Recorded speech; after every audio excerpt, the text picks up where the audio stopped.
Satu kebahagiaan saya dapat berkumpul dan mengisi kembali di Jatian sama Manggala. Ya, sehingga saya sudah beberapa kali. Dan dulu hiburan itu juga pernah memberikan sambutan yang menarik juga. Hiburannya memang kalau berbicara selalu menarik. Kita zaman dulu ya luar biasa seperti itu. Sehingga tidak salah kalau beliau juga menjadi ketua yayasan dari nama Manggala. Saudara-saudara, memang cerita yang tadi, cerita kakek dan modern itu memang luar biasa sekali ya. Jadi semua tergantung pada diri sendiri. Sehingga si kakek itu, kalau saya mau melanjutkan kisahnya dari saudara Franky, merasa wah pemuda ini ternyata luar biasa ya. Dia bisa memberikan semacam tanya jawab atau teka-teki yang berupa dilema, tetapi akhirnya dia kan tidak bisa ngapa-ngapa juga. Setelah saya jawab bahwa ya terserah kamu lah, hidup masih ya berkembang kamu lah. Dan pemuda ini juga kagum sekali dengan si kakek. Wah, luar biasa ya si kakek. Lalu si pemuda ini, kalau saya boleh lanjut ceritanya saudara Franky, mungkin saya lanjutkan ya cerita tadi. Mungkin saudara Franky satu bagian saya berpikir yang berikutnya tentang kakek dan pemuda tadi. Si pemuda kagum dengan si kakek dan pemuda ini mengatakan, karena kamu memang hebat di tempat kita ini, boleh nggak saya ikut? Jadi kalau kakek nanti kemana-mana, ya saya ikut. Kalau kakek menulis matamu, ya saya ikut. Kalau kakek mendapatkan konsultasi di mana-mana, saya ikut. Boleh nggak? Berguru lah. Si kakek mengatakan, oke lah, kamu ikut saya. Nah, kemudian kakek ini sering menerima tamu, kemudian juga mengajar di berbagai tempat ya, karena dia dikenal sebagai orang bijaksana. Suatu ketika karena pemuda ini dasarnya sudah pandai, maka dia mengatakan kepada si kakek, ini yang nanti kakek ini kalau mengajar di mana-mana kurang lebih sama isinya ya gitu-gitu. Boleh nggak kalau saya ini juga kapan menggantikan? Saya berfungsi sebagai guru, nanti kakek sebagai murid. Kira-kira gimana ya? Oke. Saya memang sudah waktunya untuk istirahat. Ya kalau saya ada pengganti ya bagus juga. Nah kemudian akhirnya si pemuda ini sekarang selalu di depan, kakek ini mengiring di belakang. Dan kemudian dikenal pemuda ini adalah sebagai guru si kakek.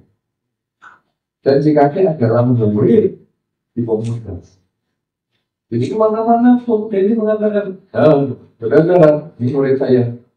Dia mau belajar sama saya. Jadi saya akan mengajar beberapa hal tentang kebijaksanaan kehidupannya. Oke. Kemudian mengajar. Lalu ada tanya jawab. Dia bisa jawab karena memang dia sudah mengikut kakek itu dengan cukup lama. Satu, dua pertanyaan bisa dijawab, satu, dua kota dia bisa menjawab, satu, dua kelompok murid dia bisa menjawab, dan seterusnya, dan terus si pemuda ini makin bangga. Tapi satu ketika ada pertanyaan yang sulit dijawab. Sampai pemuda ini, waduh, sulit sekali ya pertanyaannya. Kemudian tidak kurang ajar. Dia mengatakan, saudara, pertanyaan Anda ini tidak terlalu sulit, atau mungkin bagi saya ya bukan sesuatu masalah besar. Tetapi saya akan mau kasih kesempatan kepada murid saya sendiri supaya dia yang menjawab. Karena ini kalau saya yang menjawab belum dapat murid saya. Ayo silakan murid saya yang belakang itu maju. Nah, akhirnya si kakek itu yang maju. Kemudian pertanyaan yang sulit dijawab itu oleh si kakek langsung dijawab dengan mudah. Dan si pemuda mengatakan, coba lihat. Akhirnya pertanyaan Anda itu di formulir saya tadi sudah bisa tunjukkan ini. Jadi saya tidak perlu menjawab. Nah artinya apa saudara? Bahwa kadang-kadang kita ini juga mengalami kesulitan di dalam kehidupan. Ada beberapa hal kita bisa menyelesaikan kehidupan, kesulitan-kesulitan kehidupan, sebagaimana si pemuda tadi menyelesaikan tentang kasus burung pipit yang digenggam di belakang punggung. Tetapi tidak selalu semua kesulitan itu bisa kita bereskan. Kadang kita membutuhkan pihak lain untuk membantu kita. Nah, apakah yang disebut pihak lain? Kalau di dalam damai, pihak lain ini kita dapat dari berbagai sumber. Apakah itu dari sumber dharma? Misalnya, kalau zaman dulu ya tentu Sang Buddha, orang bertanya kepada Sang Buddha. Kemudian juga kalau zaman sekarang buku-buku dharma, ataupun keliaran, ataupun bertanya kepada orang yang ada anggap bijaksana. Kemudian juga dari pengalaman sendiri. Karena di dalam dhamma, kalau tadi itu sudah sampaikan juga, menjadi satu pesan yang memang dari awal kita sudah ketahui bahwa agama Buddha ini bukan agama kepercayaan, bukan agama yang harus kita ikuti tanpa dipertanyakan. Tetapi agama Buddha ini adalah agama praktek, agama yang harus kita laksanakan di dalam kehidupan sehari-hari. Sehingga semakin sering kita melaksanakan dalam kehidupan sehari-hari, semakin banyak hal yang kita bisa dapatkan. Misalnya saja, kalau tadi kurang menyinggung tentang pelaksanaan silang. Pelaksanaan silang adalah sebagai dasar perilaku kita. Bagaimana kita berusaha untuk tidak melakukan pembunuhan, tidak melakukan pencurian, perzinahan, bohong, dan pemalsuan dalam segala seginya. Pembunuhan bukan berarti hanya mau bunuh dengan pisau, ya. Kalau dalam kita tema kita adalah wisdom in action, yang tadi dikatakan oleh saudara Renzi, bukan hanya di dalam action, tapi di dalam tindakan itu, tapi bagaimana juga berperilaku, berpikir, berbicara. Dan sekarang pembunuhan ini bukan hanya bersifat bahwa saya menggunakan alam ataupun menyuruh orang lain menghilangkan kehidupan makhluk, bukan hanya itu. Tapi pembunuhan karakter ini juga kita bisa masukkan. Karena di dalam kehidupan zaman modern sekarang, ketika media sosial sudah demikian besar penggunaannya dan pengaruhnya, kadang-kadang jari-jari kita ini bisa dengan mudah melakukan pembunuhan karakter. Misalnya, ketika ada orang menulis kelebihan ataupun memberikan pujian kepada seseorang yang lain, kadang-kadang kita mengatakan, kamu sih belum tahu bahwa dia sesungguhnya tidak sebagus seperti itu. Nih buktinya, aku punya rekamannya. Nih buktinya, aku punya fotonya. Dan lain sebagainya. Sehingga orang yang tadi mendapatkan pujian itu langsung diragukan oleh masyarakat. Karena, wah, kok ada sisi yang berbeda ya? Ya ternyata ada sisi gelapnya juga. Nah ini adalah pembunuhan karakter. Kemudian juga pembunuhan karakter bisa tidak dengan jari kita, tapi bisa dengan ucapan kita. Misalnya kita yang mendengar pujian atau kita kalau di dalam lingkup mungkin di masyarakat Buddhis, mungkin di wihara, mungkin di masyarakat, mungkin di mana. Kadang-kadang kita sering mendengar ya omongan, kamu nggak si A itu hebat banget, dia donatur wihara, besar dia kalau kerjanya. Kita dengar begitu. Pembunuhan karakter lewat ucapan adalah mengatakan, Iya, kamu boleh aja bahagia ya, mendapatkan dana dari dia yang cukup besar. Tapi kamu tahu nggak, dari mana dia dapatkan dana itu?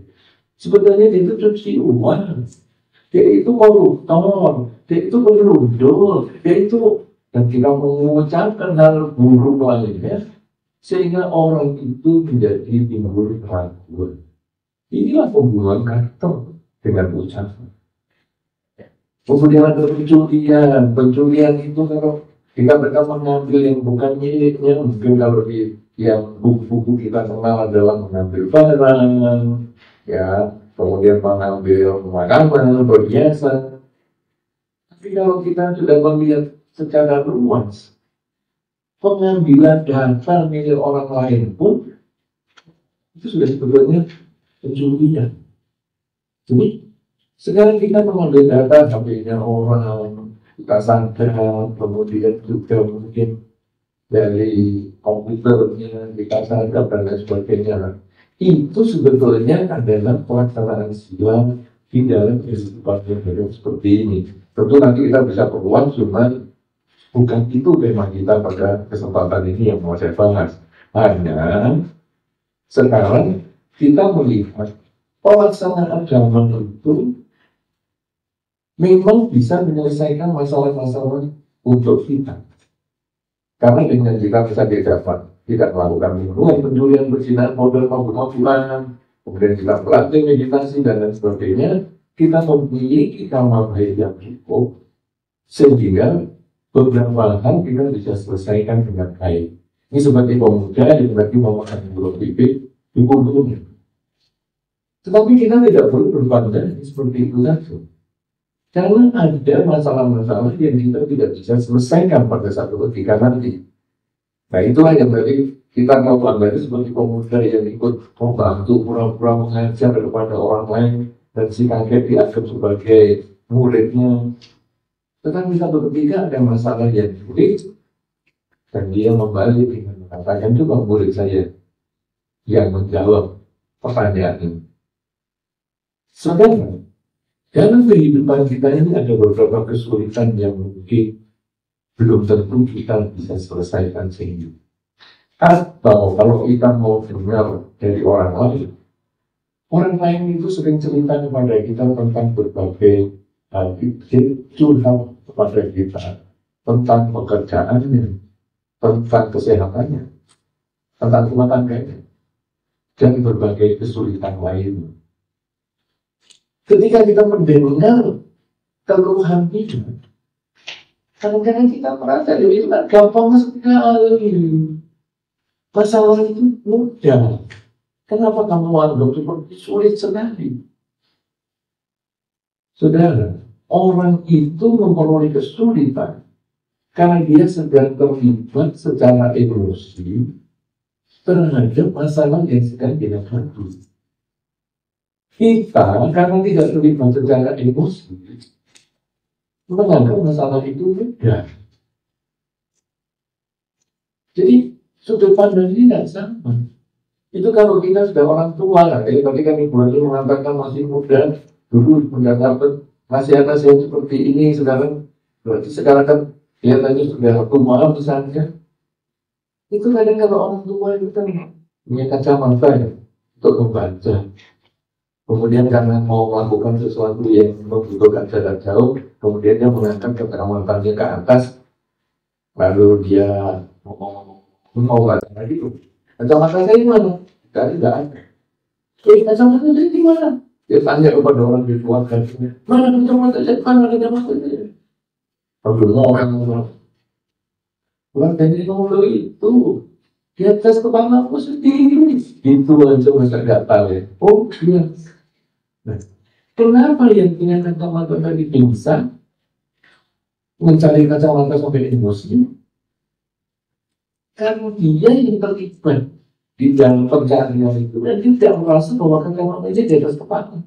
Kenapa orang lain kok mudah sekali menyelesaikan masalah? Karena dia di luar orang yang membutuhkan kacamata, dia menjadi orang yang di luar yang berproblem. Sehingga dia melihat dari itu kacamata cuma di atas kepala. Demikian pula ketika kita menghadapi masalah, kadang-kadang kita tak ngerti masalah yang sederhana pun kita nggak ngerti.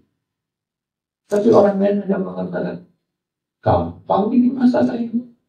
Nah, apalagi saudara, setelah kita mengenalkan, sebetulnya semua masalah itu gampang. Karena masalah itu yang buat adalah kita sendiri. Di dalam agama dikatakan pikiran, kompor, segalanya. Suka dan duka adalah karena pikiran. Jadi masalah itu timbul dari diri sendiri. Masalah yang kita hadapi itu timbul dari pikiran kita sendiri. Tetapi karena kita sedang terlibat secara emosi dengan masalah itu, kita ini tidak bisa menyelesaikan sendiri. Kita butuh orang lain. Yang kadang kita anggap orang lain itu murid kita. Bagaimana ini kalau di dalam kehidupan sehari-hari? Saudara-saudara, dharma ini mudah.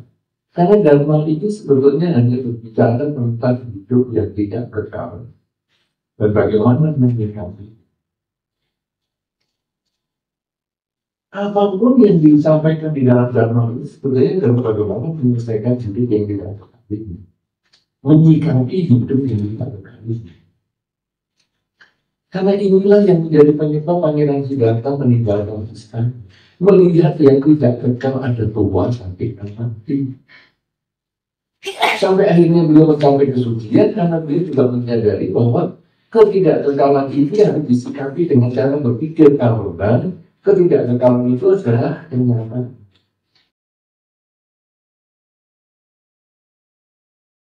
Kalau senang, kalau bisa yang cukup lama.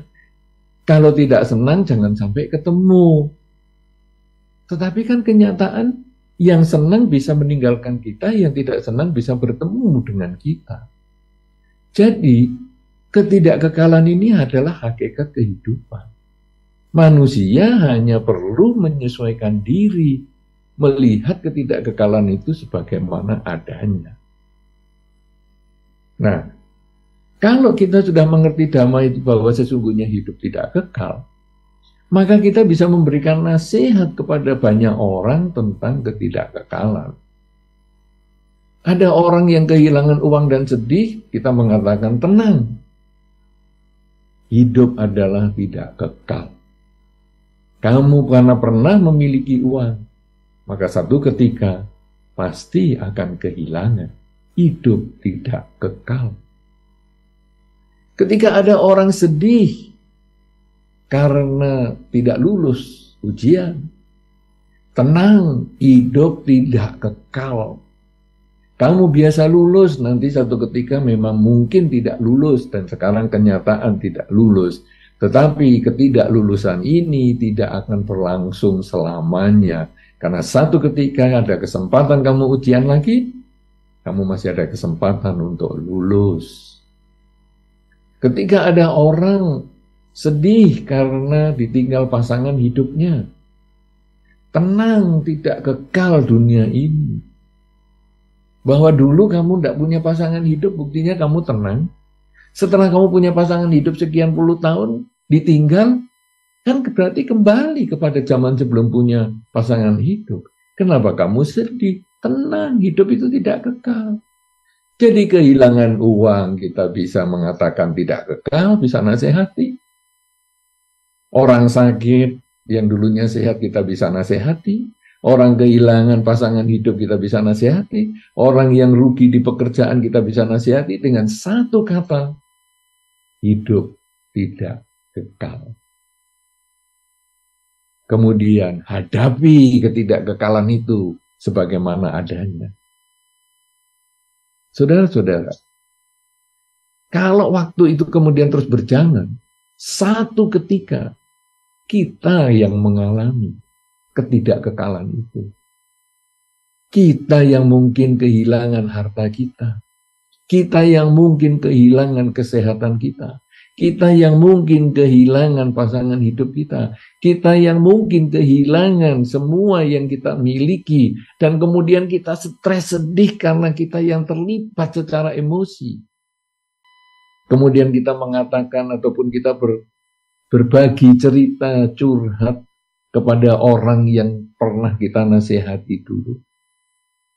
Kemudian kita katakan, aduh aku sedih banget nih. Kehilangan uang, kehilangan harta, kehilangan pekerjaan, kehilangan pasangan hidup, kehilangan keluarga, kehilangan kesehatan. Semuanya hilang dari tanganku. Kemudian orang yang menasihati kita itu, yang dulu pernah kita nasihati, itu mengatakan kepada kita, loh, kamu dulu kan sudah nasihati saya bahwa hidup itu tidak kekal. Waktu saya kehilangan uang. Ya, dulu kan kamu juga nasihati saya waktu saya sakit. Bahwa hidup tidak kekal, dan seterusnya, dan seterusnya. Saudara-saudara, kita kemudian diingatkan, iya ya. Dulu aku nasihati dia.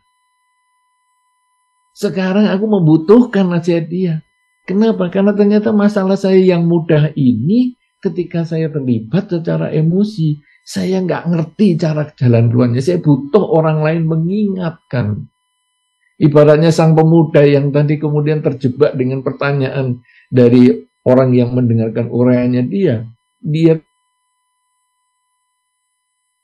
butuhkan si kakek untuk menjawab pertanyaannya. Demikian pula dalam hidup kita. Oh iya ya, aku kok lupa sih bahwa hidup ini tidak kekal. Nah, saudara-saudara, kalau begitu sekarang, kita menuju kepada bagaimana kita ini bisa selalu ingat bahwa hidup ini tidak kekal. Bagaimana supaya kita selalu ingat bahwa hidup ini problem berasal dari pikiran kita sendiri. Apa sih yang membuat pikiran kita itu menimbulkan masalah senang dan susah? Sebetulnya adalah karena dimensi waktu. Suka duka itu timbul karena adanya dimensi waktu. Tadi suka, sekarang menjadi tidak suka. Tadi tidak suka, sekarang menjadi suka. Tadi sehat, sekarang menjadi tidak sehat. Tadi untung, sekarang menjadi rugi. Tadi rugi, sekarang menjadi untung. Tadi tidak sehat, sekarang menjadi sehat. Yang berbeda hanya dimensi waktu. Berarti sekarang saudara-saudara, untuk bisa memperoleh kedamaian, untuk bisa memperoleh kebijaksanaan di dalam bertindak, berbicara maupun berpikir, kita harus memahami tentang hidup dalam dimensi waktu ini. Kita punya 3 dimensi waktu. Masa lalu, masa sekarang, dan masa depan. Masa lalu kita pernah hidup tapi sudah tidak hidup lagi. Tadi yang jam 1 kita pernah hidup tapi sudah lewat dan kita tidak bisa kembali ke jam 1. Nanti yang jam 5 sore kita akan hidup walaupun belum tentu hidup dan kita belum nyampe ke situ. Itu masih impian. Hidup adalah saat ini. Tadi pernah hidup, bukan berarti kita tinggalkan, karena tadi yang pernah hidup itu adalah saya yang tadi. Saat ini yang sudah lewat. Hendaknya kita jadikan pengalaman sebagai pelajaran untuk kita tingkatkan pada saat ini. Sebaliknya nanti yang akan hidup, bukan kita abaikan, tetapi justru kita persiapkan yang terbaik saat ini. Lalu apa yang kita harus kuasai saat ini? Kenapa sih saya harus menguasai saat ini? Kenapa bisa hubungannya dengan suka duka tadi? Disebut suka karena keinginan saya yang tadi aku miliki atau yang dulu aku miliki saat ini menjadi kenyataan dan saya suka. Saya tidak suka kenapa? Karena keinginan saya yang tadi atau yang dulu saya miliki saat ini tidak menjadi kenyataan dan saya tidak suka. Saya cemas, saya takut, saya gelisah. Kenapa? Saya tidak suka. Kenapa? Karena keinginan saya di masa depan yang mungkin bisa saya wujudkan ternyata juga ada gangguan yang mungkin bisa membatalkannya. Saya cemas, saya gelisah, saya galau, saya stres. Tentang masa depan saya stres, saya galau. Kalau terus kita diombang-ambingkan oleh masa lalu, masa depan, masa lalu yang hanya tinggal impian, harap, tinggal kenangan, masa depan yang masih impian, hidup kita saat ini menjadi sangat menderita.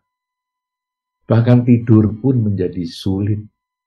Karena tidur kita memikirkan masa lalu, aduh tadi kenapa aku harus ngomong begitu, kenapa aku harus bertindak begitu, kenapa aku harus berpikir seperti itu.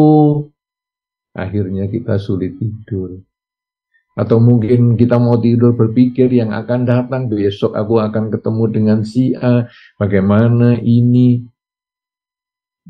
Ini juga akhirnya hidup kita menderita. Lalu apa yang sekarang harus kita lakukan supaya kita bisa memperoleh kedamaian, kebahagiaan? Kita mengendalikan saat ini. Pikiran kita kembalikan saat ini. Kalau tidur sulit, kenapa? Karena badan kita di kasur. Batin kita jalan ke masa lalu, batin kita jalan ke masa depan.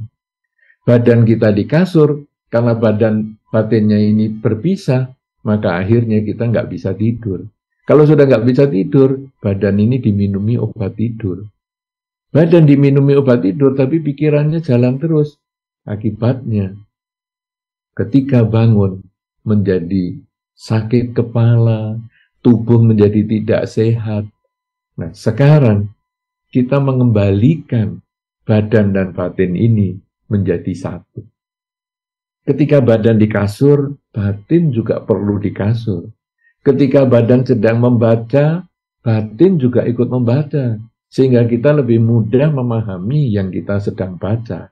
Ketika kita mendengar, batin juga ikut mendengar. Supaya kita lebih memahami apa yang kita dengarkan.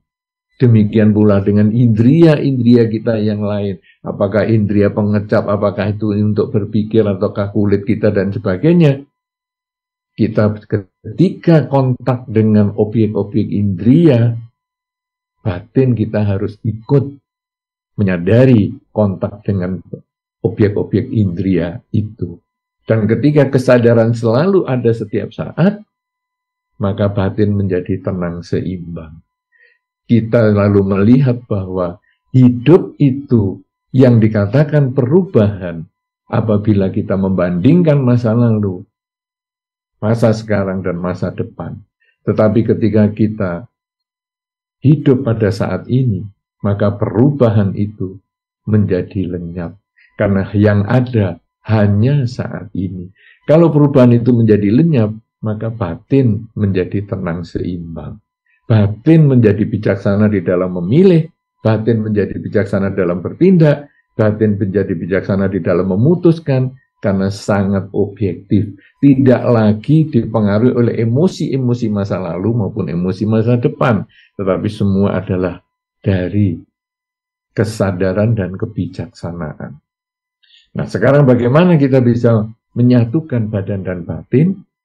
Adalah dengan sering mengulang dalam batin kita kalimat saat ini saya sedang apa. Ketika badan sedang duduk, saat ini saya sedang duduk. Jangan biarkan pikiran Anda berpindah tempat, mungkin keluar, berpikir tadi bagaimana, atau nanti habis acara ini saya mau kemana. Jangan berpikir itu lagi. Karena kita hanya, saat ini saya sedang duduk, saat ini saya sedang mendengar, ini yang kemudian kita selalu sadari. Saat ini saya sedang membaca, saat ini saya sedang menulis, saat ini saya sedang bekerja. Apapun yang kita lakukan, sadari. Saat ini saya sedang melangkah berjalan. Saat ini saya sedang mengendarai kendaraan. Sadari terus-menerus, maka batin menjadi tenang. Ketika kemudian kita pikir, aduh nanti bagaimana ya kalau begini-begini. Saat ini saya harus melakukan yang terbaik. Supaya masa lalu yang negatif saya bisa perbaiki saat ini. Sebaliknya, masa depan yang mungkin menakutkan, saya harus mulai melakukan yang terbaik saat ini. Kalau kita sudah selalu sadar hidup ini hanya saat ini, yang kadang kita juga latih di dalam meditasi, pagi bangun tidur, malam mau tidur, gunakanlah waktu 15 menit sampai setengah jam untuk bermeditasi. Meditasi itu sebetulnya adalah membiasakan kita berpikir hidup adalah saat ini. Dengan kita menyadari saat ini napas masuk, saat ini napas keluar. Ada pikiran-pikiran yang lain, kembalikan ke saat ini napas masuk, saat ini napas keluar. Demikian seterusnya, sehingga nanti kita terbiasa di kehidupan sehari-hari pun, kita selalu sadar saat ini saya sedang melangkah, saat ini saya sedang bekerja, dan batin menjadi seimbang. Kalau demikian saudara-saudara, maka hidup kita ini menjadi bahagia. Dan semua kesulitan hidup kita ini kita dapat selesaikan. Dan kita akan menjadi si kakek yang bijaksana. Karena semua kesulitan ternyata dari pikiran kita sendiri. Dan pikiran itu hanya karena lari dari masa lalu dan masa depan. Tapi begitu kita kembalikan pada saat ini, kita menjadi tenang seimbang. Dan kita benar-benar menjadi orang yang bijaksana, dan kita bisa menjadi tempat orang bertanya, dan kita juga bisa menyelesaikan masalah kita, karena sesungguhnya hidup saat ini adalah kunci kebijaksanaan di dalam tindakan kita sebagai seorang umat Buddha. Marilah dengan pembukaan ceramah ataupun pembukaan pembabaran Dhamma yang kita sampaikan ini kiranya dapat menjadi satu sarana untuk memancing kita berdiskusi yang lebih mendalam, sehingga apa yang kita bahas dalam kesempatan ini, bagaimana kita mengintegrasikan Dhamma di dalam kehidupan sehari-hari dengan selalu menyadari saat ini saya sedang apa, sehingga kita tidak lagi memisahkan antara bahwa kalau meditasi itu hanya pagi bangun tidur, malam mau tidur, meditasi itu hanya di wihara, meditasi itu hanya pada hari-hari tertentu, meditasi itu hanya di tempat-tempat retret. Bukan. Meditasi di wihara, di tempat retret pagi, sore, dan sebagainya, itu hanya sarana untuk membiasakan pikiran kita selalu sadar saat ini sedang apa, dan itulah menjadi awal kebijaksanaan dalam hidup. Semoga memberikan manfaat, semoga memancing diskusi kita yang lebih menarik, dan saya kembalikan kesempatan kepada Saudara Frankie. Nah, Ibu Bapak semua, di sini kita akan memasuki sesi tanya jawab, tapi mungkin saya mau memberikan pertanyaan pembuka dulu kepada Bante sebelum ke umat ya. Dan juga untuk umat yang ada di YouTube ataupun Facebook, silakan ya diketikkan di kolom komentar, nanti kita akan sampaikan. Mungkin yang pertanyaan pertama, Bante, ini mungkin mewakili banyak orang juga nih Bante. Pertanyaannya adalah, yang pertama, mungkin kita kadang terlalu overthinking Bante. Kami terlalu overthinking Bante. Ketika ingin berbuat kebajikan, muncul sebuah pemikiran, aduh, nanti saya dikatain nggak ya? Atau ketika kita bantu orang lain, aduh kalau saya selalu bantu nanti saya dimanfaatin nggak ya? Atau nanti saya diperbudak nggak ya? Dibaik-baikin orang nanti dianggap remeh gak ya? Sehingga ketika ada pemikiran yang overthinking itu membuat kita jadi ragu-ragu Bante untuk berbuat kebajikan. Padahal kan semestinya kan tidak seperti itu ya Bante. Mungkin Bante boleh kasih pemaparan Bante, tips atau trik supaya kita bisa tetap konsisten Bante untuk berbuat kebajikan Bante. Baik, pertanyaan yang bagus ya, bahwa kadang-kadang kita berpikir lagi, sehingga kadang kita menjadi terlambat untuk mengambil satu keputusan. Apakah ini tindakan yang salah? Sebetulnya tidak. Jadi kita wajar sekali, kita berpikir banyak itu wajar. Di dalam beberapa kisah dikatakan bahwa pikiran kita ini seperti punya dua sisi. Orang sering menggambarkan dengan serigala hitam dan serigala putih. Jadi serigala hitam ini adalah berbicara tentang hal-hal yang negatif, yang mengurangi niat kita untuk berbuat baik. Serigala putih adalah yang mendorong kita untuk berbuat baik. Dua-duanya ini tidak bisa dimatikan. Misalnya, saya nggak suka serigala hitam. Itu kan isinya hal yang mengurangi kebaikan, potong, nggak bisa. Dia hanya tidak perlu dikasih makan, jadi kurus. Sebaliknya serigala putih juga tidak bisa. Saya matikan, saya mau jahat terus. Juga nggak bisa. Ini hanya yang satu kurus, kalau yang hitam kurus, yang putih gemuk. Kalau yang putih kurus, yang hitam gemuk. Dari mana bisa kurus dan gemuk? Kalau kita mengikuti apa yang disarankan. Jadi misalnya, saya mau niat berbuat baik. Kemudian si serigala putih ini mengatakan, iya bagus nih perbuatan baik ini, karena ini tentu karma baik bagi kamu sendiri, karma baik bisa untuk orang lain, dan lain sebagainya. Nah, serigala hitam berpikir negatif, janganlah berbuat baik. Nanti kalau kamu berbuat baik, kamu ini nanti jadi sasaran orang-orang untuk dimintai macam-macam. Jadi, janganlah kamu berbuat baik. Nah, kayak kita mengikut yang mana? Kalau serigala putih, ajar. Terus pokoknya berbuat baik. Ini serigala hitam jadi kurus.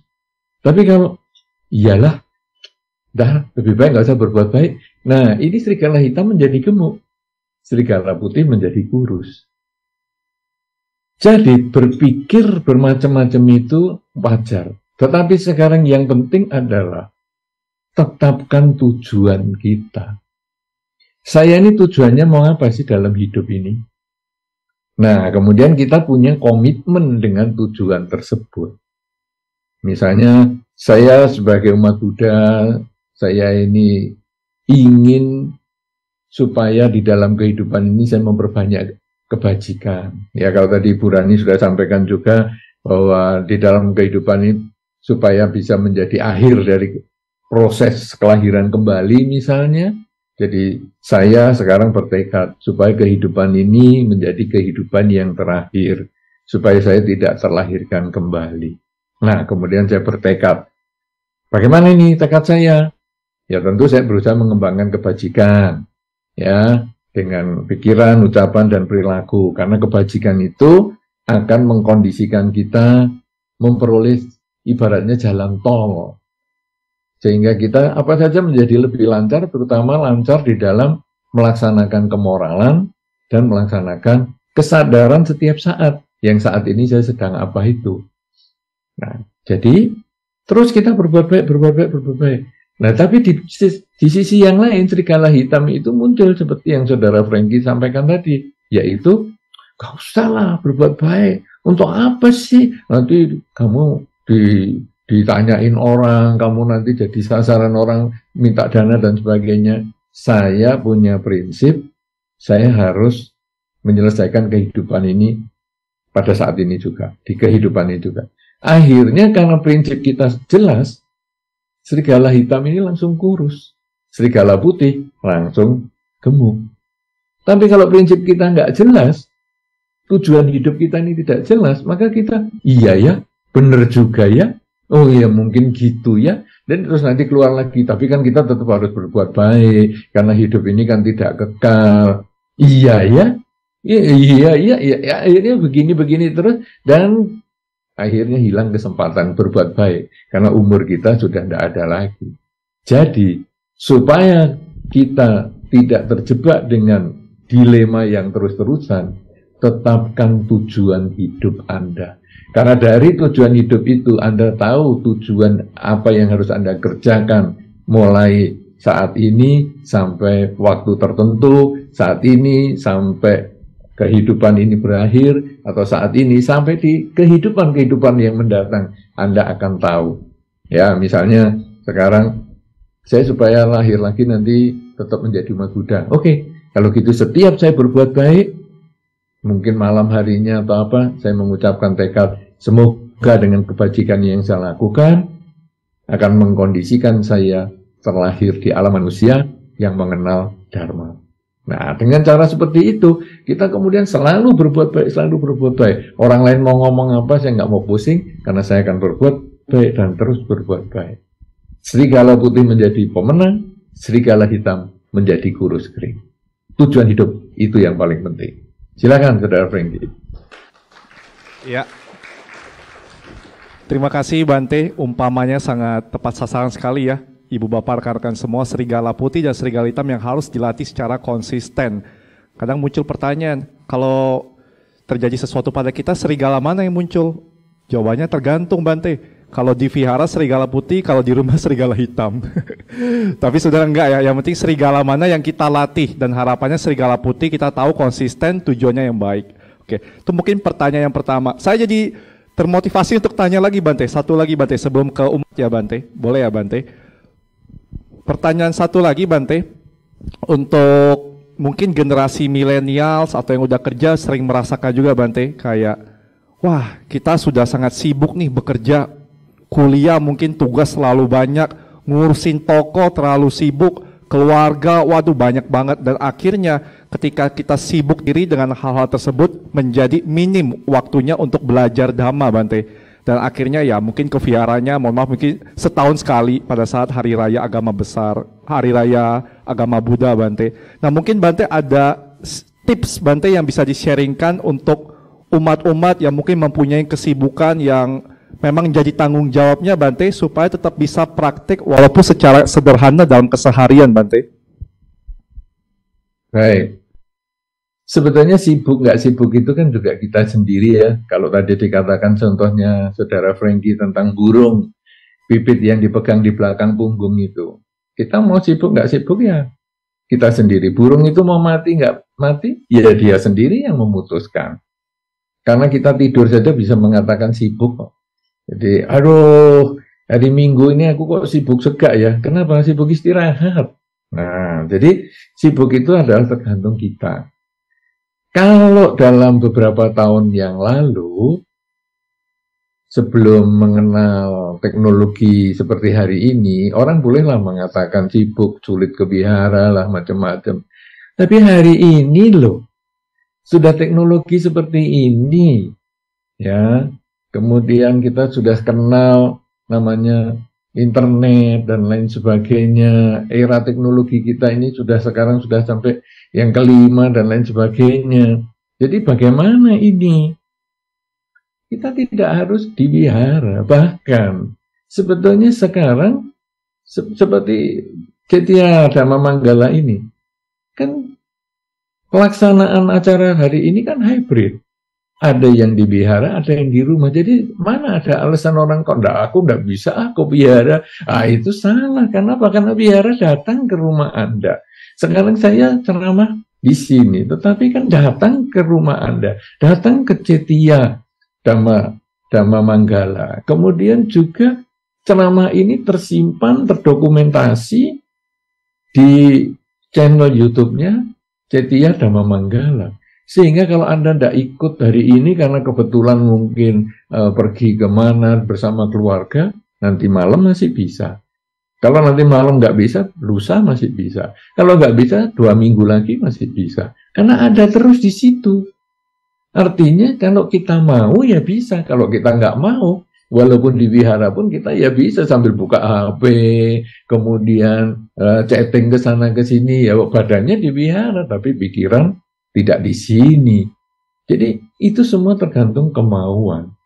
Nah, kemudian kalau sekarang kita sudah jelas di zaman hari ini kita bisa mendapatkan informasi Dhamma dari berbagai hal, bahkan di mobil pun kita bisa memutarkan podcast dari mana-mana tentang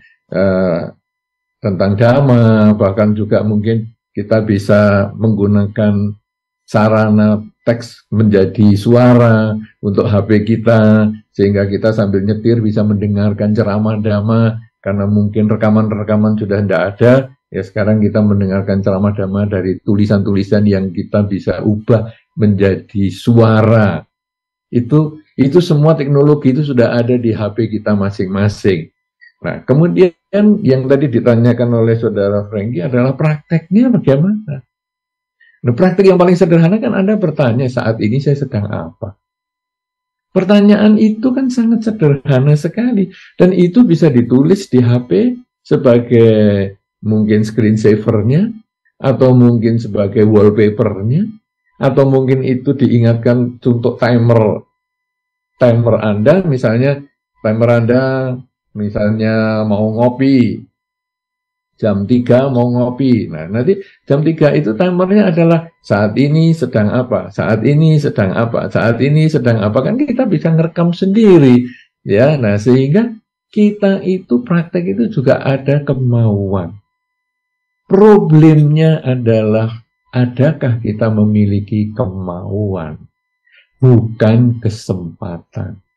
Kesempatan itu selalu ada. Karena kesempatan itu berada di sekitar kita, tapi kemauan itu belum tentu ada.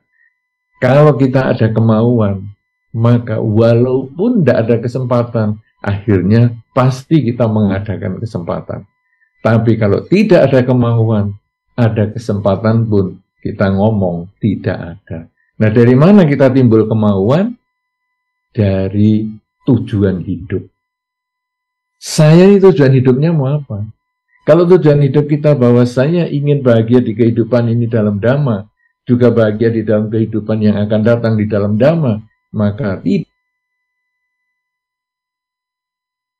terus dengan kebajikan. Saya mengisi dengan praktek Dhamma, terus dengan praktek Dhamma setiap saat. Dan begitu saya lemah semangat, kurang termotivasi, maka saya kemudian mengingatkan lagi diri saya, tujuan hidup saya ini apa? Dan begitu saya ingat tujuan hidup, semangat saya bangkit lagi untuk mempraktekkan Dhamma di kehidupan ini. Karena Dhamma ini ada di tangan kita. Kalau kita mau praktek, kita sendiri yang mencapai kebahagiaan, bukan orang lain. Tapi kalau kita tidak mau praktek, ya kita sendiri yang mendapatkan ketidaknyamanan, bukan orang lain. Ya, jadi kesempatan ada selalu, kemauan itu tergantung kita. Kalau Anda mau, Anda bisa praktek Dhamma. Tidak mau, hilang kesempatan. Begitu, Saudara Franky. Silakan. Ya, baik, terima kasih Bante untuk remindernya. Baik, kita buka sesi tanya jawab untuk umat yang hadir. Mungkin boleh mengangkat tangan bila ada pertanyaan, nanti akan dibantu panitia. Ya, boleh. Teman panitia boleh kita berikan mikrofonnya. Kameranya nanti kita atur. Mungkin boleh sebutkan nama dan pertanyaannya ya, Ci. Iya, selamat siang Bante Utomo, Namo Buddhaya. Perkenalkan, nama saya Vivi. Tadi sudah sama-sama kita dengar Dhamma Talk dari Bante Utomo dan saya sangat berterima kasih sekali atas sharing Dhamma yang Bante Utomo telah sampaikan. Di awal tadi Bante Utomo mengatakan pikiran adalah pelopor ya. Sebagian atau mungkin setiap orang dari kita pernah mengalami yang namanya trauma. Trauma disebabkan oleh pengalaman atau peristiwa buruk yang pastinya pernah kita alami. Nah, bagaimana menurut Bante untuk menghilangkan trauma tersebut? Apakah mungkin dengan cara menghindari trauma tersebut itu adalah suatu tindakan yang bijak? Seperti itu, Bante Utomo, kira-kira pertanyaannya. Terima kasih. Baik, saya langsung jawab ya, Saudara Franky. Iya, Bante. Ya, trauma itu menjadi milik kita. Hampir kita semua punya traumanya masing-masing ya. Karena kita sampai hari ini melewati tentu pengalaman-pengalaman yang ada suka dan ada duka. Nah, kita tahu tadi ada 3 dimensi waktu, masa lalu, masa sekarang, dan masa depan.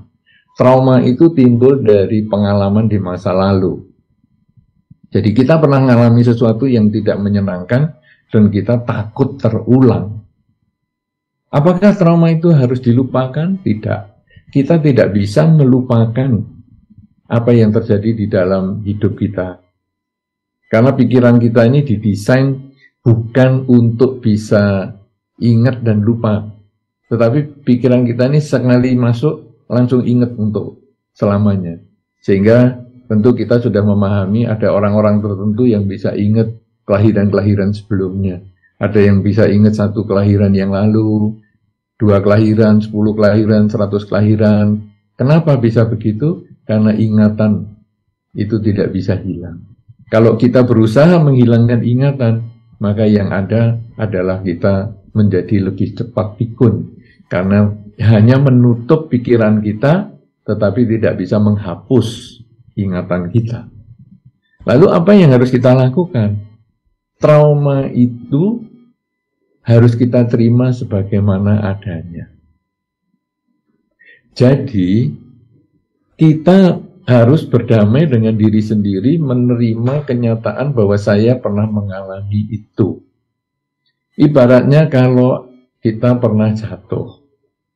Ya, jadi, atau mungkin karena tadi yang tanya adalah seorang wanita, mungkin jatuh, lututnya luka. Nah, wanita ini paling khawatir kalau ada luka di tubuhnya, karena kalau sampai bekas, waduh, akan membuat kadang kita tidak begitu percaya diri. Kalau laki-laki, wah, di siku ada bekas luka, ya, kemudian di lutut bekas luka, di sebelah sini jahitan, ada jahitan tangannya pernah patah dan sebagainya. Wah, bagi laki-laki itu dianggap jagoan. Mukanya luka, wah, pernah dibacok orang, itu dianggap jagoan. Tapi kalau wanita, ada luka sedikit aja, waduh, menjadi tidak pede. Kemudian ada ketika luka di lutut karena terpeleset, jatuh misalnya. Lalu trauma, waduh, nanti kalau aku jalan di tempat seperti ini lagi, aku jatuh bagaimana? Jadi akhirnya takut berjalan. Keliru. Tapi kita sekarang harus melihat bahwa saya pernah mengalami jatuh seperti itu. Dan saya ada luka di lutut saya. Ini luka yang besar ini adalah luka karena jatuh. Terima itu sebagaimana adanya. Masa lalu kita harus terima sebagaimana adanya. Tetapi kemudian yang paling penting adalah menjadikan masa lalu sebagai pelajaran. Bukan melupakan masa lalu, bukan mengabaikan masa depan, tapi menjadikan masa lalu ini sebagai pelajaran untuk diperbaiki saat ini. Saya pernah jatuh dan luka di lutut saya. Tetapi hal ini justru meningkatkan kehati-hatian saya, supaya pengalaman buruk itu tidak terjadi lagi pada saya. Pengalaman yang buruk itu menjadi motivator bagi saya, untuk saya lebih berhati-hati. Karena kalau pengalaman yang buruk itu malah menjadi hal yang membuat saya menurun semangatnya, saya lalu tidak berani jalan dan sebagainya, saya rugi. Karena umur saya bertambah, badan saya sudah di sini, tapi batin saya ketinggalan di masa lalu. Karena saya masih di masa saya jatuh itu, saya tidak berani lagi jalan. Tapi sekarang badan saya di sini, batin saya harus saya tarik ke sini dan menjadikan masa lalu sebagai pelajaran. Jadi trauma itu justru harus dihadapi. Anda trauma dengan apa? Dengan misalnya kalau tadi jatuh karena lantainya licin. Anda datangi lagi lantai yang licin itu, yang Anda pernah jatuh itu. Lalu coba Anda berjalan lagi di situ. Dengan kehati-hatian yang lebih daripada ketika Anda dulu jatuh. Dan ketika Anda bisa melewati tempat yang Anda takuti itu, traumanya hilang. Dan Anda hanya melihat, iya, memang aku dulu pernah jatuh di sana. Tapi tidak membuat aku takut bergerak. Karena itu hanya pengalaman untuk membuat aku lebih dewasa. Pengalaman buruk tidak harus jadi trauma. Pengalaman baik juga bukan hanya menjadi kebanggaan kosong. Pengalaman buruk dan baik itu hanya pelajaran untuk yang buruk kita hindari di masa sekarang, yang baik untuk kita tingkatkan di masa sekarang. Mungkin semacam itu yang bisa saya jawab. Jadi tidak berusaha menghilangkan, tapi menghadapi dengan memotivasi diri melawan traumanya itu. Mudah-mudahan bisa dimengerti, atau kalau kurang nanti Anda boleh tanggapi lagi, Saudari Vivi. Ya, terima kasih Bante. Cukup? Terima kasih, Saudari Vivi. Selanjutnya ada pertanyaan dari YouTube, Bante. Saya izin bacakan. Pertanyaan pertama dari YouTube dari Saudara Edward Huang dari Medan. Wah, ini udah interlokal nih, di luar Jakarta juga ada yang ikut. Pertanyaannya, bagaimana cara yang baik untuk mengenalkan Dhamma kepada bayi? Apakah dengan membaca parita dan fangsen secara rutin bisa mengkondisikan si bayi tumbuh menjadi anak yang sukses dan berbakti? Anumodana, Bante. Baik, senang sekali bisa diikuti oleh teman-teman dari banyak tempat, karena memang inilah manfaatnya kita mempunyai media sosial ya. Jadi tidak kemana-mana tapi ada di mana-mana ya. Saya tidak kemana-mana tapi ada di mana-mana ya, sehingga nanti mungkin juga ada sebagian teman kita yang dari luar negeri segala bisa ikut seperti ini kan. Cetia Dhamma Manggala jadi dikenal sampai kemana-mana juga. Nah, sekarang bagaimana mengenalkan Dhamma kepada bayi? Saudara-saudara, pengenalan Dhamma kepada generasi muda yang mungkin tadi juga Ibu Rani sudah sampaikan pada awal pertemuan kita, itu bukan dimulai ketika masih bayi, tapi jauh sebelum bayi itu ada. Jadi maksudnya bagaimana? Ketika pasangan menikah, pria dan wanita menikah, kemudian mereka dilakukan pemberkahan secara agama Buddha, kemudian mereka di dalam kehidupan sehari-harinya sering membaca parita bersama, sering bermeditasi bersama, sering berbuat baik bersama, dan lain sebagainya. Itu sebetulnya mengkondisikan pikiran yang baik. Kemudian di dalam kehidupan sehari-hari mereka suami istri ini selalu rutin pagi bangun tidur membaca parita dan meditasi bersama, malam mau tidur juga membaca parita dan meditasi bersama, dan seterusnya. Di hari-hari tertentu ikut puja bakti di wihara dan lain sebagainya. Nah, sampai satu ketika terjadilah kehamilan. Kehamilan itu di dalam Dhamma bersyaratnya adalah sel telur matang, sel sperma datang, dan ada kesadaran penerus. Kesadaran penerus ini muncul dari kesamaan gelombang yang dimiliki oleh suami dan istri. Terjadilah kehamilan. Kalau suami istri ini punya kesamaan gelombang yang positif, maka kesadaran penerus ini akan masuk yang positif juga, yang baik juga. Tapi kalau suami istri ini kesamaan gelombangnya yang negatif, maka yang masuk kesadaran penerusnya juga yang negatif. Karena itu orang sering mengatakan, orang tuanya jahat-jahat ya, anaknya pantas jahat juga. Nah, kenapa? Karena orang tuanya kesadarannya negatif, anaknya negatif juga. Tapi kalau yang ini orang tuanya baik, anaknya baik, orang tuanya bagus-bagus, anaknya juga baik. Kenapa? Karena orang tuanya kesadarannya positif, anaknya juga baik. Tapi itu orang tuanya baik kok anaknya jelek. Nah, karena apa? Karena orang tuanya tidak selalu menjaga kesadaran positifnya itu. Sehingga ketika kesadaran penerus ini masuk, yang pas negatif, itulah yang membuat orang tuanya baik, anaknya tidak baik. Sebaliknya, orang tuanya jahat, kok anaknya ada yang baik? Karena pas pada satu saat itu, kesadaran penerus ini masuk, pas orang tuanya berpikir yang baik. Karena orang jahat kan tidak harus jahat terus. Ada satu ketika dia pas pikirannya positif, kesadaran penerus ini yang masuk yang baik.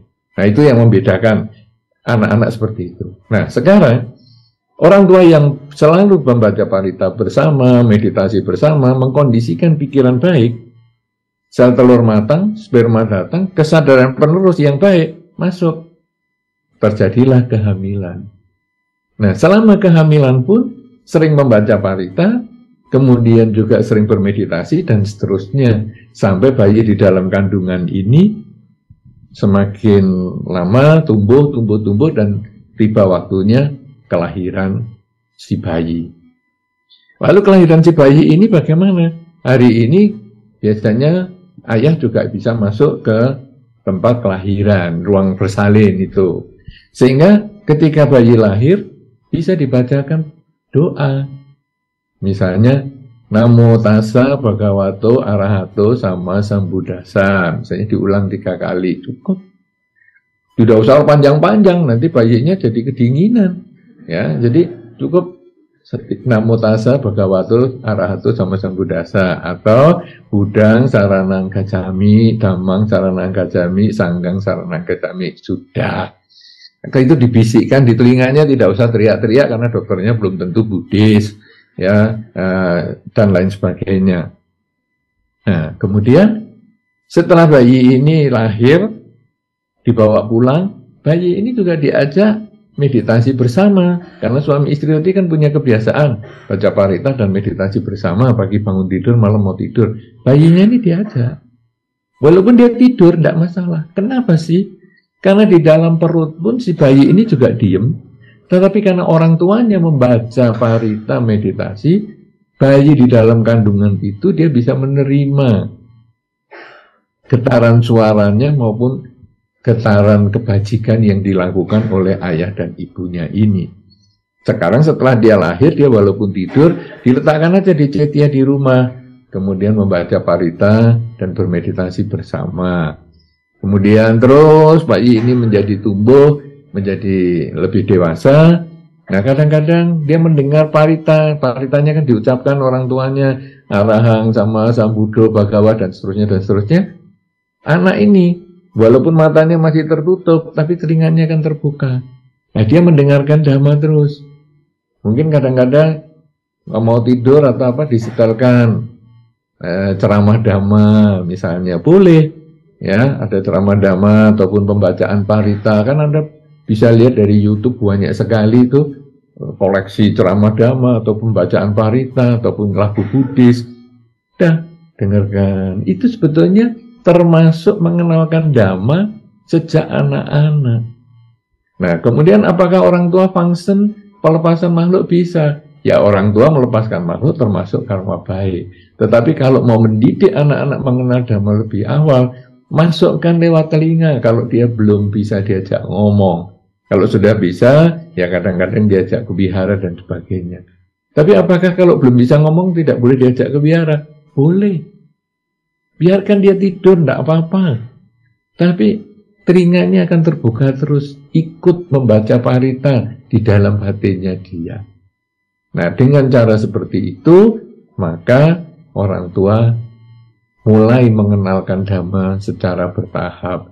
Kadang kita orang tua membacakan buku-buku dhamma, mungkin tentang cerita-cerita Buddhis dan lain sebagainya. Tapi kalau orang tua tidak punya kesempatan, setelkan aja pembacaan mungkin cerita-cerita Buddhis dan sebagainya yang bisa diperoleh dari berbagai sumber dari internet.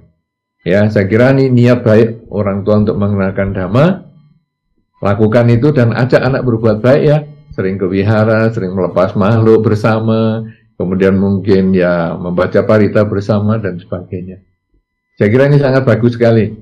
Mudah-mudahan niat baik Anda menjadi kenyataan. Anak Anda menjadi anak yang baik dan mengenal dhamma, praktek dhamma dengan baik. Silakan, lanjut. Sadu. Terima kasih Bante. Jadi bisa dikondisikan ya, ibu bapak yang punya bayi atau lagi mengandung, kalau lagi tidur, puterin aja YouTube Bante Utamo, dengerin tuh. Wah, itu bagus, itu langsung masuk ke tepat sasarannya Bante ya. Boleh Bante. Oke. Selanjutnya ada pertanyaan dari Ibu Meta, mungkin boleh ditampilkan juga di layar pertanyaannya. Begini Bante pertanyaannya, tadi sudah dijelaskan tentang adanya serigala hitam dan serigala putih. Yang mana ketika seseorang hidupnya terlalu bersemangat untuk mengembangkan dan melatih kebajikan, sehingga terus-menerus mengejar apa saja yang bisa dilakukan untuk menambah kebajikan. Nah pertanyaannya Bante, apakah dapat dikatakan bahwa serigala hitamnya justru adalah keserakahan atau piti, kegiuran untuk berbuat baik Bante? Iya, ini menarik sekali ya. Jadi orang mau berbuat baik maksimal, tapi kalau dia tidak bijaksana, memang keserakahannya itulah yang menjadi lebih besar. Nah, tentu bukan serigala hitam lagi ya, tapi sebetulnya serigala putihnya ini mungkin overdosis. Ya, jadi sebetulnya kita tidak bisa mengendalikan juga. Ini jadi apa itu? Obesitas ini yang serigala putihnya. Kenapa demikian? Kita harus tahu bahwa di dalam Dhamma ini dibutuhkan kebijaksanaan. Tema kita juga wisdom in action. Ada kebijaksanaan. Apakah yang disebut kebijaksanaan? Bahwa seseorang itu harus mengetahui yang penting sebagai yang penting, yang tidak penting sebagai yang tidak penting.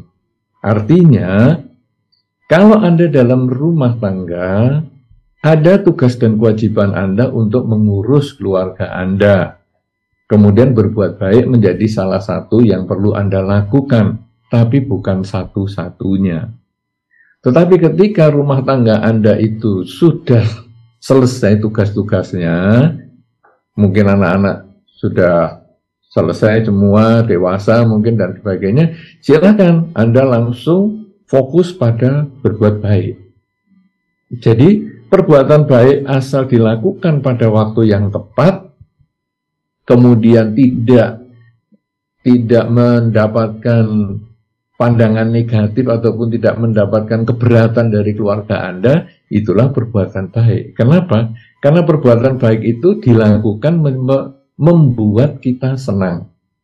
Ya, tadi si penanya tadi misalnya menceritakan tentang si A. Si A berbuat baik sampai overdosis. Si A senang. Karena memang berbuat baik itu passionnya dia. Betul. Tetapi apakah ini perbuatan baik? Kita harus lihat syarat yang kedua. Yaitu perbuatan baik itu membuat senang orang yang ataupun pihak yang menerima perilakunya. Nah, misalnya dia berbuat baik di wihara, dia berbuat baik ke panti asuhan, dia berbuat baik ke yayasan-yayasan sosial. Wah, itu juga senang nih. Berarti sudah dua nih syaratnya. Bagus. Yang ketiga syarat perbuatan baik adalah semua pihak ini tidak, lingkungan di luar dia tidak merasa keberatan. Nah, sekarang keluarganya keberatan nggak? Kalau keluarganya nggak keberatan, ya itu tetap perbuatan baik. Tapi kalau keluarganya mengatakan, ya kamu jangan pergi terus dong, kita ini kan juga perlu diurus keluarganya. Ada yang keberatan, maka ini kebajikannya dipertanyakan. Karena masih ada yang membuat orang nggak suka. Kemudian yang keempat adalah kebajikan itu apabila didorong ataupun apabila itu dimotivasikan, disebutkan ataupun diajarkan di dalam Dhamma. Nah, jadi di dalam Dhamma kan disampaikan tentang kebijaksanaan. Kalau memang syarat empat hal ini terpenuhi, maka itulah perbuatan baik. Tapi kalau keempat hal ini ada salah satu syarat saja tidak terpenuhi, maka itu bukan perbuatan baik. Jadi kita tidak bisa mengatakan dia perbuatan baiknya kelebihan atau overdosis, tidak bisa. Karena yang tahu persis adalah dirinya. Sama dengan orang mengatakan, dia dananya besar sekali ya, 1 juta misalnya, besar. Dia punya duit berapa? Kalau dia punya duit 1 miliar, maka dana 1 juta menjadi tidak besar. Tapi kalau dia katakan, dananya dia kecil cuma 50.000. 50.000 itu duit dia berapa? Duit dia cuma 100.000. Itu jadi besar 50.000. Kenapa? Karena semua itu kan relatif. Kita tidak bisa mengukur orang lain dari ukuran kita. Kalau saya memang tidak seperti itu kalau melakukan kegiatan sosial, ya silahkan. Karena Anda seperti itu. Tapi orang lain, mungkin dia punya kondisi yang berbeda. Sehingga melakukan kegiatan sosialnya, dia seolah-olah berlebihan. Padahal bagi dia, biasa-biasa saja. Nah, jadi pengetahuan Dhamma ini, bijaksana itu adalah untuk mengukur diri kita. Bukan untuk mengukur orang lain. Ya, mudah-mudahan ini bisa dimengerti sehingga semangat untuk berbuat baik ini tidak akan pernah pudar dan tidak berlebihan juga. Terima Baik, kasih. Terima kasih. Silakan dilanjut. Terima kasih Bante. Kuncinya diseimbangkan antara belajar dan praktik dan yang membawa kebahagiaan. Terima kasih Bante. Selanjutnya pertanyaan dari YouTube Bante, dari saudari Fiona dari Palembang. Wah, ini banyak orang Sumatera sepertinya dari YouTube. Izin bertanya Bante, bagaimana mengambil keputusan yang bijaksana menanggapi karyawan yang melakukan pencurian jika diberhentikan kasihan karena menjadi pengangguran? Demikian Bante. Baik. Karyawan yang mencuri, bagaimana ini ya? Nah, saudara-saudara, setiap orang itu mungkin punya kesalahan. Kalau kesalahan itu hanya sekali dan tidak diulang, itu betul-betul kesalahan. Tapi kalau kesalahan itu kemudian dia minta maaf tapi diulang lagi, minta maaf diulang lagi, minta maaf diulang lagi, itu namanya kebiasaan. Ini sudah nggak bisa ditolong lagi. Nah, jadi sekarang Anda punya karyawan yang mungkin mengambil yang bukan miliknya. Hal yang mungkin bisa Anda lakukan sebagai seorang umat Buddha adalah memanggil karyawan itu baik-baik. Kemudian Anda bertanya, kenapa? Apakah ini kamu ada kesulitan? Kalau ada kesulitan mungkin bisa disampaikan ke saya, siapa tahu saya bisa membantu. Oh iya, ini keluarga saya ini kebetulan kena terjebak pinjaman online dan lain sebagainya, sehingga saya terpaksa harus mengambil. Oke, saya akan bantu kamu, mungkin potong gaji ya. Ini saya selesaikan dulu, kemudian nanti kamu potong gaji ya. Tiap bulan sekian. Kalau dia memang hanya sekali, berarti orang ini baik dan orang ini bisa dipercaya. Tetap dipertahankan. Tapi belum nyicil potong gaji baru 1-2 bulan, sudah melakukan lagi. Dan alasannya yang sama lagi. Sudah, ini berarti orang ini tinggal pilihan Anda. Anda mau lepaskan dia dengan pesangon misalnya karena kasihan keluarganya, kasih modal mungkin 3 bulan. Atau Anda mau pindahkan dia ke bagian yang tidak terlalu berhubungan dengan keuangan, yang tidak mengkondisikan dia mengambil sesuatu. Misalnya, biasanya dia di kasir, atau dia di pergudangan, sehingga dia mengambil barang-barang. Ya sekarang dia suruh bagian yang berbeda, misalnya administrasi atau apa, sehingga dia ya tinggal menulis, tinggal hal-hal yang dia tidak bisa lah menggelapkan barang-barang yang tadi dikatakan sebagai pencuri itu. Semuanya tentu kebijaksanaan ya, karena apa yang saya sampaikan ini kan bersifat umum. Tapi Anda yang hadapi kan bersifat khusus. Tadi yang Anda temui belum tentu seperti yang saya pikirkan. Karena itu, ini hanya sebagai bahan pertimbangan, nanti Anda perlu kebijaksanaan untuk menyelesaikan sendiri.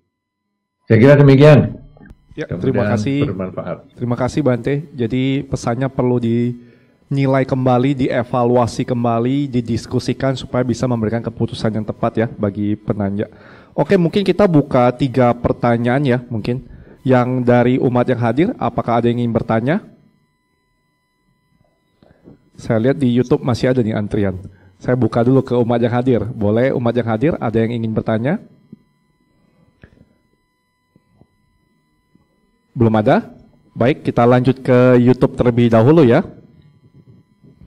Oke, pertanyaan dari YouTube dari saudari atau saudara Sauhwa. Nama budaya Bante, saya Sauhwa dari Sunter, Jakarta Utara. Wah, ini dari Jakarta. Saat sekolah dahulu saya tidak memiliki daya ingat yang baik, sehingga tidak mampu berkonsentrasi agak lama. Hal ini berlangsung sampai saat ini. Karma buruk apa yang saya lakukan dan apa solusinya? Teknik meditasi apa yang cocok untuk saya? Nah, mungkin penekanannya kepada untuk yang ingatan Bante, konsentrasinya, teknik meditasi seperti apa Bante yang cocok? Terima kasih Bante. Baik. Ya, daya ingat yang tidak baik itu juga relatif ya. Jadi kita jangan terlalu membanding-bandingkan orang dengan terlalu ekstrim. Sebetulnya kita ini punya 5 jari. Kita ini adalah di jari tengah, selalu di jari tengah. Nah, ada 2 jari di atas kita, ada 2 jari di bawah kita. Kalau saya mau gampang perbandingannya adalah saya menggunakan perbandingan nilai tukar uang. Jadi kalau saya punya uang 1.500 rupiah, ada orang yang punya uang 100 rupiah. Jadi kalau saya punya uang 1.000 dan saya membandingkan yang 500 dan 100, saya boleh sombong nih. Walaupun 1.000, saya yang paling banyak punya uang dibandingkan mereka.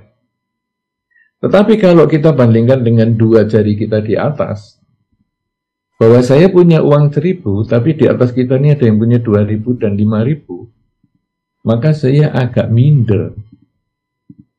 Saya menjadi rendah diri. Karena uang saya yang 1.000 tadi, ternyata paling sedikit dibandingkan yang lain. Kalau gitu sekarang 1.000-nya saya tambah menjadi 1 juta. Wah, langsung besar. 1 juta. Sehingga orang di bawah saya ada yang 500.000, ada yang 100.000. Wah, saya 1 juta paling banyak. Tapi ternyata di atas saya ada yang 2 juta, ada yang 5 juta. Berarti saya juga di tengah lagi. 1 juta ini saya kembangkan menjadi 1 miliar. Ya sama saja. Ada yang di bawahnya 500 juta, ada 100 juta. Di atasnya ada yang 2 miliar, ada 10 miliar. Saya besarkan lagi menjadi 1 triliun. Ya tetap sama di tengah. Itu kalau uang. Tetapi kehidupan juga sama. Saya merasa bahagia kalau dibandingkan dengan beberapa orang di bawah saya. Tapi kebahagiaan saya ini menjadi tidak ada apa-apanya kalau dibandingkan dengan orang yang di atas saya. Karena ada yang lebih bahagia daripada saya.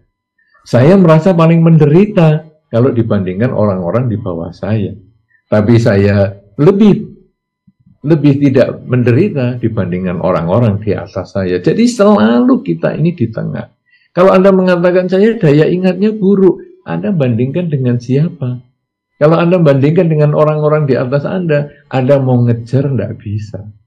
Tapi kalau sekarang Anda membandingkan orang di bawah Anda, oh ya, berarti masih lumayan, saya masih tidak buruk-buruk banget.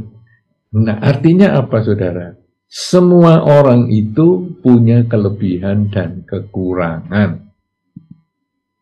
Anda mungkin merasa ada kekurangan dalam daya ingat. Tetapi mungkin Anda punya kelebihan di bidang lain. Misalnya, daya ingat tidak bagus, tapi Anda punya kemampuan merangkai bunga yang bagus.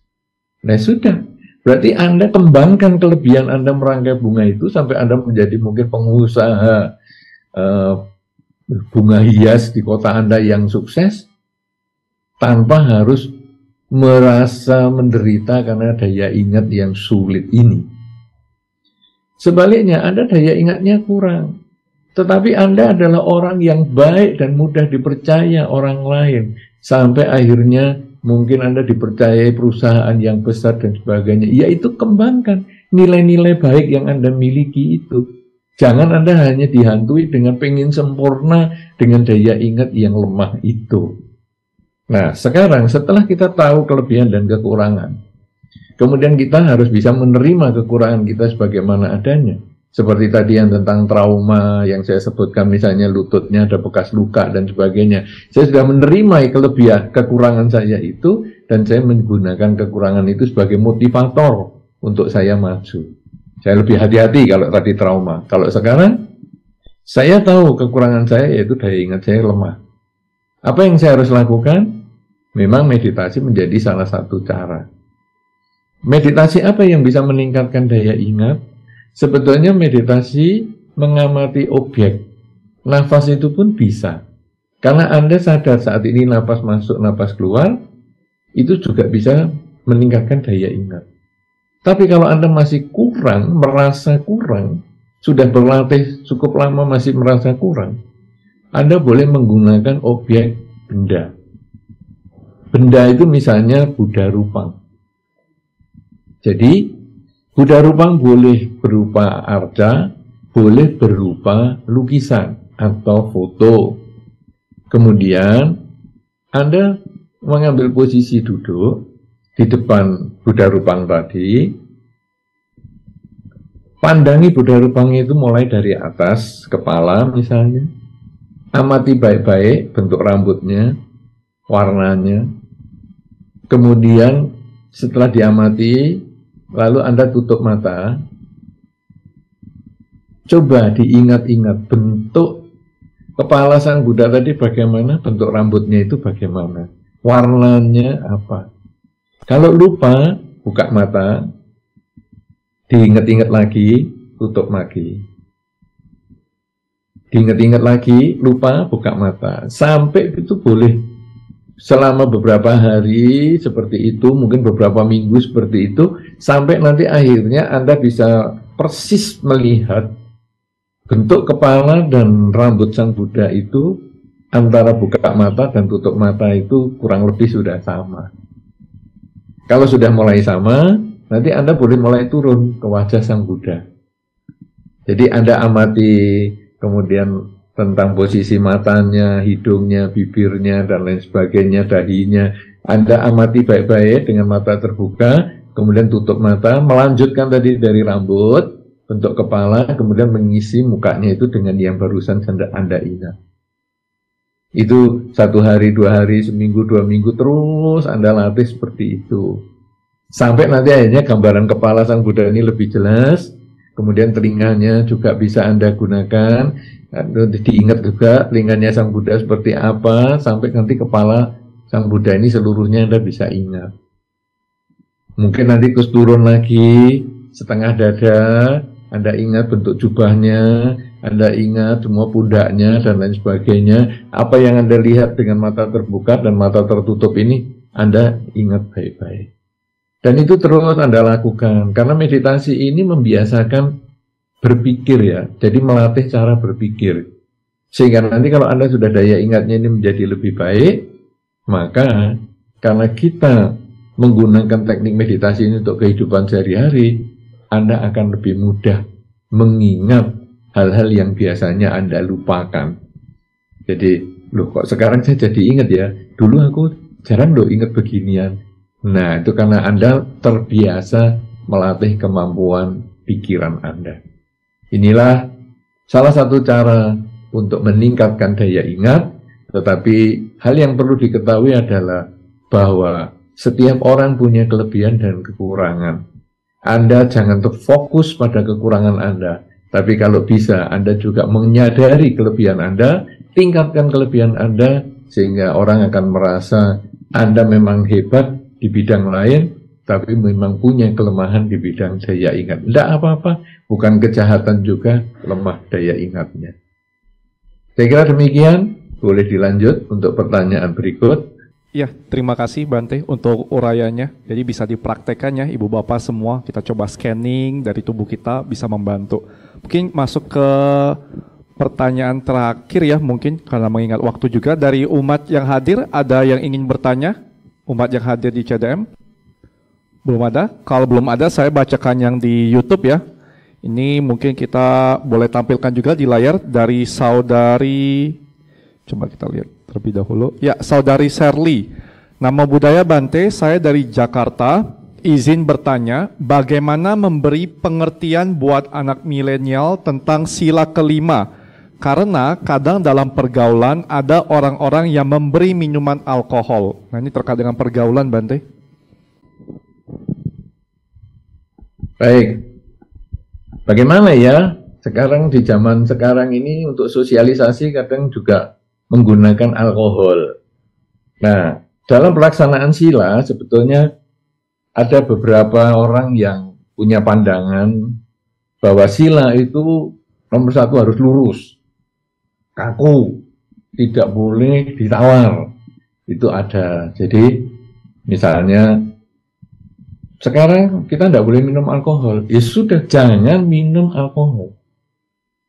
Bahkan permen berisi alkohol pun tidak boleh. Karena kalau di dalam sila, setetes cairan yang mengandung alkohol, masuk ke kerongkongan, itu sudah termasuk melanggar sila kelima.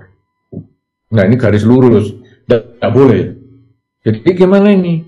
Wah, kalau kita sosialisasi, teman-teman semua pada minum alkohol gimana? Ya saya es jeruk aja lah.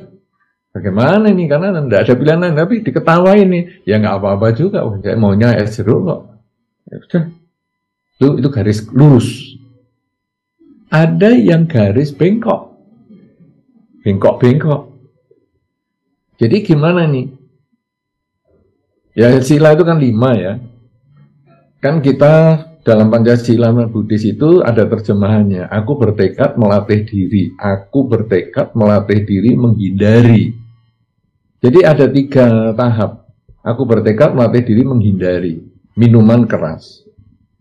Ini teman-teman semua satu kantor ini, waduh gimana ya. Dalam sosialisasi kita pada minum-minuman ini. Apalagi hari ini kan kita ada yang ulang tahunan. Aduh gimana ini.